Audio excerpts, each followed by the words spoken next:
नमस्ते, मी कल्पना. आजी नातीच्या किचन मध्ये तुम्हा सर्वांचं स्वागत आणि मनापासून शुभेच्छा. तर आज आपण वेगळ्या पद्धतीचं असं हिवाळ्यामध्ये जे थंडीमध्ये जे लागतो पौष्टिक त्याचा आपण सॅलड बनवणार आहे. तर ते एकदम पौष्टिक आहे. आठवड्यातून एकदा दोनदा रोज खाल्लं तरी चालेल. हे एकदम सोप्या पद्धतीने करणार आहे. तर हे आता आपण मटकी आणि गाजरचं सॅलड बघणार आहे. ते कसं करायचं ते पाहूया. इथे 1 वाटी मी मोड आलेली मटकी घेतली आहे. बघा मोड किती छान आलेले. तुम्ही मटकीच्या ऐवजी हिरवे मुगाला सुद्धा मोड आणून केलं तरी चालतं, ते पौष्टिक होतं. 1 बारीक गाजर किसून घेतलेलं आहे. 1 कांदा घेतलेला आहे बारीक चिरून, मीठ, अर्धा लिंबू आहे, लाल तिखट, साखर आणि कोथिंबीर. चला आता हे आपण बनवायला घेऊ. कसं बनवायचं ते दाखवते. ही मटकी घेणार आहे आपण पहिली. इथं मटकी झाली की आपण त्याच्यात गाजर टाकणार आहे.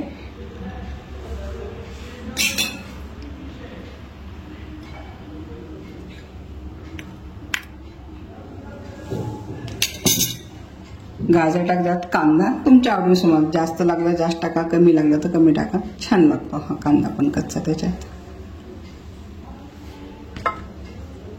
नंतर मीठ, चवीनुसार मीठ घालायचं आपलं जितकं आहे तेवढं. लाल तिखट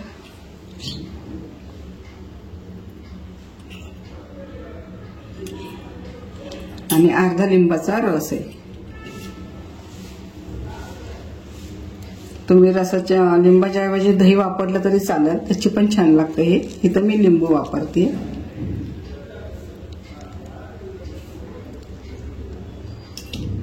आणि शेवटी घालणार आहे थोडी साखर, लिंबू पिळू म्हणून थोडी साखर. आंबट गोड छान लागतं ते. तर हे आपण मिक्स करणार आहे. त्याला आपण फोडणी वगैरे काय घालणार नाही, असं कच्चंच हे सॅलड ठेवणार आहे. तुम्हाला जर वाटलं तर मग जिरे, मोहरी आणि कढीपत्त्याची फोडणी घातली तरी हे सॅलड छान लागतं. पण हे असंही छान लागतं खूप. सगळं कच्चं आणि पौष्टिक आहेत. मोड आलेले, मटकीमध्ये भरपूर प्रोटीन असतात.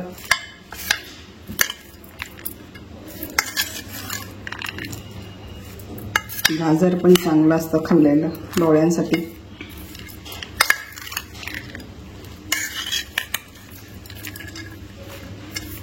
बघा हे असं मिक्स करायचं सगळं.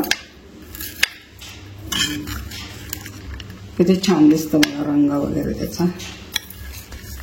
चवीला तर एकदम छान लागतं खायला.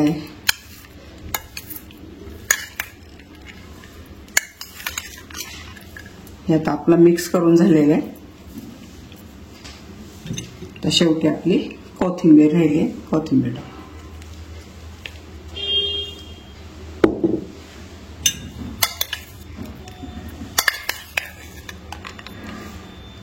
रंग पण एकदम छान आलेला आहे.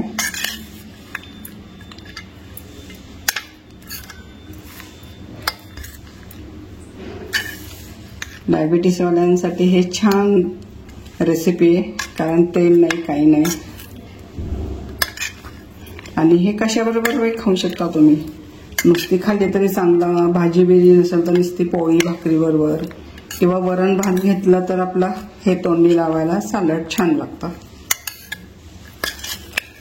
बघा इथं आपलं हे सॅलड तयार झालेलं आहे. बघा इथं आपलं गाजर आणि मटकीचं सॅलड तयार झालेलं आहे. एकदम झटपट आणि चटपटीत लागतंय खायला. खूप छान लागतंय. तुम्हाला जर ही रेसिपी आवडली असेल तर लाईक करा, कमेंट करा, सबस्क्राईब करा. पुन्हा भेटूया अशाच पारंपरिक पदार्थाबरोबर. तोपर्यंत संत तुकाराम महाराज म्हणतात, मन करा रे प्रसन्न, सर्व सिद्धीचे कारण.